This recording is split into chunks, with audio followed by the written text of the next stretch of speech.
All right, let's get right into it. We're going to walk through a case we handled that really shows what's possible when you fight back against corporate harassment. It's a story about how a really small dispute blew up into a vicious online attack, and how we managed to unmask the person responsible and, most importantly, clear our client's name.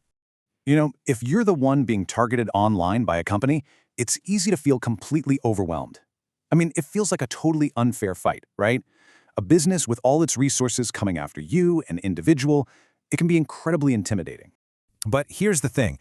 You are not powerless, and you're definitely not alone. This case we're about to break down is proof that there is a way through it. It takes a solid strategy, a lot of determination, and yeah, the right expertise. But you absolutely can get justice. So, where did this all start? Well, you might find this hard to believe. This whole nightmare, this life-altering campaign of harassment, it all kicked off because of a dispute over a surprisingly small amount of money. That's right, 150 pounds. Our client, who's a chartered surveyor, had a simple disagreement with a web design company about an invoice for just 150 pounds. You'd think this is the kind of thing that gets sorted out with a couple of emails, but, well, that is not what happened here. No, instead of just talking it out, the director of that company decided to launch this absolutely vicious online attack, and it was methodical. This wasn't just a bad review. He created entire websites with our client's full name right there in the web address. He published his home address for the world to see. And then he made these disgusting, completely false accusations calling him a sex offender. To top it all off, he used SEO tricks to make sure that when you Googled our client's name, this poison was the first thing you saw. Okay, so our first major hurdle was proving who was actually behind all this. It wasn't easy. The person responsible was smart about it and did everything they could to cover their tracks, to make it look like they were just a ghost online. And this is a tactic we see all the time. The director used fake credentials, he hosted the websites with a company in the US, and he used payment methods that are harder to trace.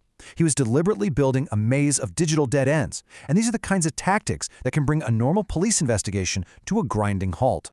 Now, we did get a big break early on. The police managed to trace the IP address right back to the web design company's office. So they brought the director in for questioning, but he just flat out denied everything. He tried to throw them off, saying, "Oh, it could have been any one of my employees." And just like that, without being able to pin it on a specific person, the police investigation hit a brick wall.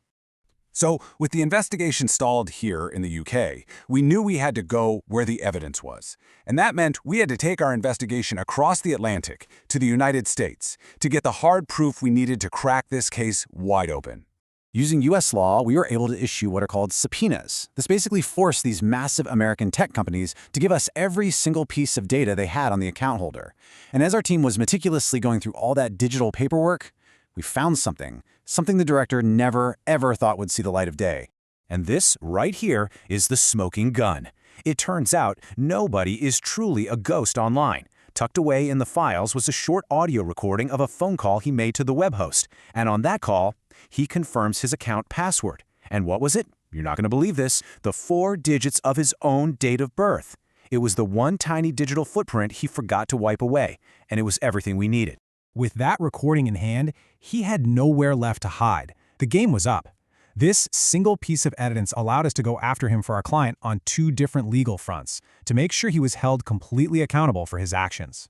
So let's break down what that looked like. First, the criminal case. The director was arrested again, charged, and this time, he was found guilty of harassment. He got a suspended prison sentence and was ordered to pay compensation. But we didn't stop there. We also launched a separate civil lawsuit. We went after both the director and his company for defamation, which resulted in them paying a substantial settlement to our client and covering all of his legal fees. And this part is so important. This victory wasn't just about the money or the criminal conviction. It was about restoring a good man's name. As part of the outcome, the director had to make a formal public apology in the High Court. It was a clear, official statement that our client was completely innocent and that the perpetrator was 100% in the wrong.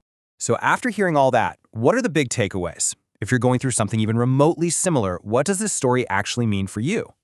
Well, the most important lesson is that justice is absolutely possible, even when the person harassing you is hiding behind a screen. But, and this is a big but, time is critical. That voice recording, our smoking gun, that could have easily been deleted if we'd waited too long. Digital evidence is fragile. Getting an experienced legal team involved early is the key to preserving the proof you need to win. So if you're facing something like this, a campaign of online harassment, just remember this story. Remember that you do have options. The law can be an incredibly powerful tool on your side. That feeling of being powerless, it doesn't have to be permanent.